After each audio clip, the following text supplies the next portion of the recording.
बिस्मिल्लाहिर्रहमानिर्रहीम। दोस्तों सब कैसे हो और प्यारे स्टूडेंट्स आप सब लोग कैसे हैं? उम्मीद है कि आप सब खैरियत से होंगे। आज छोटा सा टॉपिक है हमारा एनर्जी। कल हमने जो है वो मैटर की स्टेट्स के बारे में पढ़ा था। एनर्जी हमारे पास होती है एबिलिटी ऑफ डूइंग वर्क, या फिर हम कह सकते हैं एबिलिटी टू डू वर्क, यानी मैटर से जो काम करने की सलाहियत, या फिर हम आसान लफ्ज़ों में यूँ कह सकते हैं कि मैटर से जो चीज़ हमें काम करवाती है। सपोज़ करें हमारे पास फ़ैन है, लेकिन जब तक हम उसको हम इलेक्ट्रिक करंट या इलेक्ट्रिसिटी नहीं देंगे तो वो फ़ैन काम नहीं करेगा, हमें एबल नहीं होगा कि वो हमें हवा दे सके।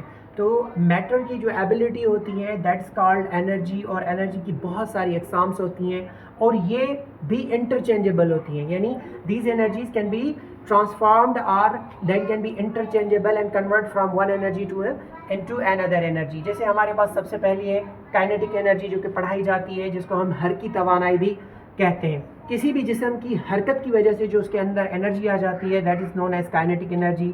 देन हमारे पास पोटेंशियल एनर्जी है, देन हमारे पास केमिकल एनर्जी है, साउंड एनर्जी है, सोनल एनर्जी है, लाइट एनर्जी है, हीट एनर्जी है, फ्यूल एनर्जी है, इलेक्ट्रिकल एनर्जी है।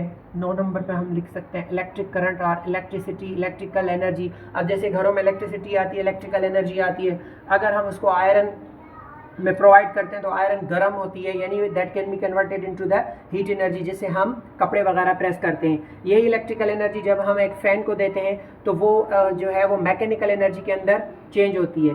हम इसको मैकेनिकल एनर्जी में भी लिख सकते हैं, मैकेनिकल एनर्जी, ठीक है। तो मैकेनिकल एनर्जी में जाती है, लेकिन इसी एनर्जी को जब हम बल्ब को प्रोवाइड करते हैं तो हमारे पास क्या होती है कि लाइट एनर्जी के अंदर ट्रांसफर हो जाती है। तो इस तरह से these energies can be transformed और दैट कैन बी इंटरचेंजेबल। तो ये एनर्जीज के हमारे पास हैं। फिर अगर हम मजीद जाएं, जैसे मैंने कहा था काइनेटिक एनर्जी है, तो काइनेटिक एनर्जी को जो है हम हरकी तवानाई कहते हैं। तो इसका एक फार्मूला है K.E = 1/2 mv²। ये इसका फार्मूला है, जिसे हम पता लगा सकते हैं कि अगर किसी भी जिस्म के अंदर उसकी वेलोसिटी कितनी है, उसको स्क्वायर करेंगे, उसके मास को इसके साथ मल्टीप्लाई करें और 2 से डिवाइड करेंगे तो काइनेटिक एनर्जी कितनी है हमारे पास वो हमें मालूम हो सकती है थ्रू दिस फार्मूला।